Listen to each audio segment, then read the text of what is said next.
Hi, ഊർക്ക മെഴുക്കുവരട്ടി വെക്കാമേ. ഊർക്ക മെഴുക്കുവരട്ടി വെക്കാൻ ഇത് ഞാൻ വെള്ളത്തിനകത്തിട്ട് ഒരു 3-4 വെള്ളം നല്ലപോലെ കഴുകി അതിൻ്റെ മണ്ണൊക്കെ കളഞ്ഞ് കുക്കറിനകത്തിട്ട് ഒരു വിസിൽ കേൾപ്പിച്ചെടുക്കുന്നുണ്ട് കേട്ടോ. ഒരു വിസിൽ കേൾപ്പിച്ചെടുത്ത് അതിൻ്റെ തൊലിയൊക്കെ നമുക്ക് പിച്ചാത്തി പോലും വേണ്ട, കൈവച്ച് ഇളകി വരും. അപ്പം ഞാൻ ഒരെണ്ണം കാണിച്ചു തരാമേ. ഇതുപോലെ ഒരു വെട്ടിട്ട് കൊടുത്തിട്ട് ദണ്ട് കണ്ടു, കൈ വെച്ച് തന്നെ ഞാൻ നല്ലപോലെ ഇളക്കി എടുക്കുന്നുണ്ട് കേട്ടോ. ഇതൊന്ന് ചെറുതായിട്ട് വെന്തും കിട്ടും കേട്ടോ. അപ്പോൾ നമുക്കിത് മെഴുക്ക് വരട്ടുമ്പോൾ അടച്ചൊന്നും വെക്കണ്ട. പിന്നെ ഇത് ഈ തൊലി എടുത്ത് കളഞ്ഞിട്ട് നീളത്തിന് ഇനി അരിഞ്ഞെടുത്താൽ മതി. കണ്ടോ, നല്ല പെട്ടെന്ന് ഇളകി വരുന്നുണ്ട്.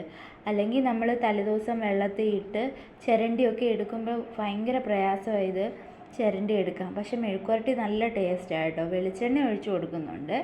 അതിനകത്തോട്ട് മുളക് പൊടി, മഞ്ഞൾപ്പൊടി, ഉപ്പ് ഇത് ഇത്രയും ഇട്ട് കൊടുത്ത് ഒന്ന് നല്ലപോലെ മൂപ്പിച്ചെടുക്കുന്നുണ്ട്.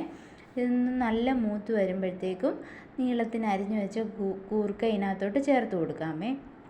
എന്നിട്ട് നല്ലപോലെ വഴറ്റി കൊടുത്താൽ മതി. എന്നിട്ട് നല്ലപോലെ ഇടയ്ക്കിടയ്ക്കൊന്ന് വഴറ്റി കൊടുത്തിട്ട് ഉപ്പ് വേണമെങ്കിൽ ഉപ്പുകൂടെ ചേർത്ത് കൊടുത്താൽ മതി കേട്ടോ. അപ്പോൾ ഇതുപോലെ കുക്കറിനകത്തിട്ട് ഒരു വിസിൽ കേൾപ്പിച്ചെടുത്താൽ നമുക്ക് പെട്ടെന്ന് അതിൻ്റെ തൊലി കളഞ്ഞ് ഇതുപോലെ മെഴുക്കുവരട്ടിയൊക്കെ വെക്കാം കേട്ടോ. അപ്പോൾ എല്ലാവരും ഒന്ന് ട്രൈ ചെയ്ത് നോക്കണം. സബ്സ്ക്രൈബും ചെയ്യണേ ചാനൽ. ബായ്.